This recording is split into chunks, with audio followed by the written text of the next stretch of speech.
Mga idol, gikulbaan ko abi nako og duna ko'y trangkaso. Nahibaw na baya mo nga lisod og mahal masakit tungod kay dili kita makatrabaho. Mawitaw nga naglikay ko sa sakit. Immune Pro Gyud everyday para makalikay sa sakit with proper diet and exercise. Unya, magdala og Biogesic og Newzip Z Plus 40. In kaso makabati ka og hilanat, sakit sa ulo o sikon. Nahibaw mo mga idol, protektado gyud kami sa akong pamilya bisan sa una pa. Salamat sa Unilab. Makalaom ka nga duna sila'y di kalidad nga tambal o vitamins. Pero dili lang tungod kinatabangan ka. Kinahanglan makabenepisyo sab ka sa kadugayan. Sama sa mga tambal sa mga sakit sa akong ginikanan. Dako kayo og tabang ang mga tambal nga mapalit sa Right Med kay abot kaya.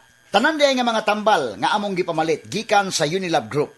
Mga idol, lahi gyud ang alagang Unilab. Ascorbic acid plus zinc is the generic name of Immune Pro. Paracetamol is the generic name of Biogesic. Phenylephrine HCl plus chlorphenamine maleate plus paracetamol plus zinc is the generic name of Newzip Z plus 40. If symptoms persist, consult your doctor.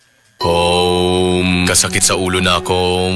Greg, may work pa. I-Biogesic mo na yan. Tambal dayon? Base na ay side effects? Iba ang Biogesic. Most doctor-prescribed brand sa sakit ng ulo at lagnat. Uy! Maampingon gyud di ay... Jody Santa Maria po. Sa sakit ng ulo o lagnat, Biogesic agad. Alagang Unilab yan. Paracetamol is a generic name of Biogesic. If symptoms persist, consult your doctor. Mga seniors, sa sakit ng ulo o lagnat, dapat dun sa maingat sa inyo. Biogesic na. Paracetamol is a generic name of Biogesic. If symptoms persist, consult your doctor. Sports ngayon.